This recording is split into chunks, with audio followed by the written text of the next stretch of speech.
Good morning student. कल मैंने आपको बताया था कि मॉर्गन ने कैरेक्टर लिया था येलो और वाइट, येलो बॉडी वाइट आई, उसको क्रॉस कराया था ब्राउन बॉडी रेड आई से। ठीक है, तो इसमें एक मेल था और एक फीमेल था। मेल के पास जो एक्स क्रोमोसोम था वो डोमिनेंट था और प्रभावी था। ठीक है, तो F1 पीढ़ी में जो फीमेल प्राप्त हुई वो सारी की सारी कैसी हो गई, ब्राउन और रेड हो गई, वाइल्ड प्रकार की हो गई। और मेल सारे कैसे हो गई, येलो एंड वाइट। ठीक है, अब जब इनमें F2 पीढ़ी के लिए क्रॉस कराया गया तो आप देखिए पेरेंटल प्रकार है 98.7% और पुनर्योजी प्रकार है, रिकॉम्बिनेंट है 1.3%। ठीक है, यहाँ पर रिकॉम्बिनेंट कम है, क्यों? क्योंकि जीन पास है। इधर आप देखिए, इधर दूसरा क्रॉस कराया गया, इसमें वाइट आई और शॉर्ट विंग्स लिए गए, सफ़ेद आँखें और छोटे पंख, और ये आपका अप्रभावी लक्षण था। प्रभावी लक्षण मेल के एक्स क्रोमोसोम में था, जो कैसा था, लाल आंखें और लंबे पंख। इनमें क्रॉस कराने पर फर्स्ट पीढ़ी में जो फीमेल थी वो लॉन्ग विंग्स वाली रेड आई वाली हो गई, और मेल सारे आपके जो हैं वाइट आई और शॉर्ट विंग्स वाले हो गए। उसके बाद फिर इनमें F2 पीढ़ी के लिए जनन कराया गया, तो आप देखिए कि इसमें रिकॉम्बिनेंट फ्रीक्वेंसी बहुत ज़्यादा आ गई है। तो ये प्रयोग करने के बाद मॉर्गन को अब कुछ ना कुछ तो डिसाइड करना था कि ऐसे कैसे हो गया। तो फिर ये बात समझ में आई कि जीन क्रोमोसोम एक साथ तो रहते हैं, लेकिन कहीं ना कहीं उनके बीच की दूरी भी रिकॉम्बिनेशन को अफेक्ट करती है। क्योंकि यहाँ देखिए, यहाँ जीन पास पास हैं तो रिकॉम्बिनेशन फ्रीक्वेंसी कम है, यहाँ जीन दूर दूर हैं तो रिकॉम्बिनेशन फ्रीक्वेंसी ज़्यादा है। ठीक है, बिल्कुल 0% रिकॉम्बिनेशन हो ये बहुत कम हो पाता है। अधिकतर ये मामलों में यह नहीं देखा जाता है, जिसे हम कंप्लीट लिंकेज कहेंगे। ये कंप्लीट लिंकेज नहीं है, क्योंकि कंप्लीट लिंकेज तभी होगा जब रिकॉम्बिनेंट ज़ीरो होंगे, जब सारे के सारे पेरेंटल टाइप ही आएंगे। ठीक है, तो रिकॉम्बिनेशन होता ही होता है, चाहे वो क्रॉसिंग ओवर से हो या कुछ और घटनाएं भी हैं जिन्हें हम आगे पढ़ेंगे। क्योंकि अगर रिकॉम्बिनेशन नहीं होगा तो विकास नहीं होगा। रिकॉम्बिनेशन मतलब नई चीज़ सामने आना, नया गुण सामने आना। क्योंकि यहाँ पर आप देखिए ये वाइट है और शॉर्ट विंग्स है फीमेल, और जब इसको ऐसे मेल से क्रॉस कराया गया जो लाल आंखों वाला और लंबे विंग्स वाला है, तो कुछ फीमेल्स ऐसी आई जो सफ़ेद आँख और लंबे पंख वाली थी, यानी लंबे का कैरेक्टर इनमें आ गया। तो मिक्स होना, कैरेक्टरों का मिक्स होना, ये रिकॉम्बिनेशन है। तो यहाँ पर ये प्रयोग करने के बाद बहुत सी बातें स्पष्ट हुई। ठीक है, बात क्या स्पष्ट हुई कि लिंक जीन एक साथ रहते हैं, एक ही गुणसूत्र पर रहते हैं, एक साथ जाना पसंद करते हैं, अलग होना पसंद नहीं करते हैं। ये अलग कब होते हैं? केवल जब इनमें क्रॉसिंग ओवर की घटना होती है। क्रॉसिंग ओवर की घटना किस समय होती है? प्रोफेज फर्स्ट में, मियोसिस फर्स्ट के प्रोफेज फर्स्ट में क्रॉसिंग ओवर की घटना होती है। ठीक है, उसके बाद इन्होंने आगे क्या रिजल्ट दिया, अब हम इस पर बात करते हैं।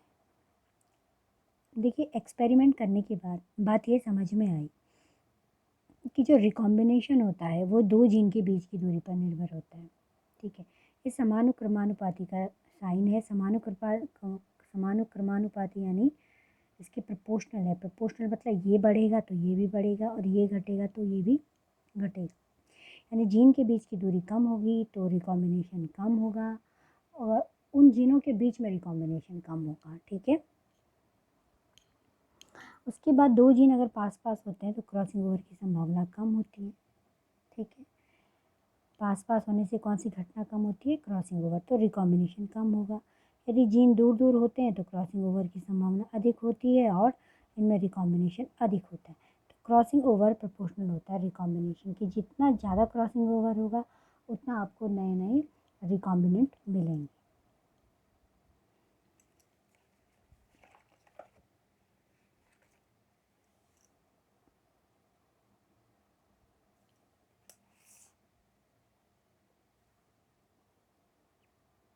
बात ये समझ में आई थी कि गुणसूत्र एक साथ रहते हैं, एक साथ रहना पसंद करते हैं जब तक कि उनमें क्रॉसिंग ओवर की घटना ना हो जाए। ठीक है, अब यहाँ पे सबसे इम्पॉर्टेंट बात क्या हुई, ये चीज़ समझ में आने के बाद कि जो जीन के बीच की दूरियाँ हैं वो लिंकेज को निर्धारित करती है या नई पीढ़ी में कैसे कैरेक्टर आएंगे। उसी से एक चीज़ समझ में आई, जीन मैपिंग, जिसका आज बहुत ज़्यादा उपयोग किया जा रहा है। जीन मैपिंग क्या है बेटा? जीन मैपिंग यानी हमारे जो गुणसूत्र हैं, ठीक है, उनमें प्रत्येक गुणसूत्र में किस प्रकार के जीन हैं उनका अध्ययन किया जा रहा है। किस प्रकार के जीन है मतलब, आप जानते हो एक जीन एक प्रोटीन को बनाता है, तो इस प्रोटीन को बनाने वाले जीन की सीक्वेंस किस प्रकार की है, वो जीन कहाँ पर है। अगर गुणसूत्र पहला है, पहले गुणसूत्र में वो जीन पहले नंबर पे है, दूसरे नंबर पे है, तीसरे नंबर पे, ये किस प्रकार से स्थित है। ये जीन मैपिंग बहुत इजी हो गई इस बात को जानने के बाद।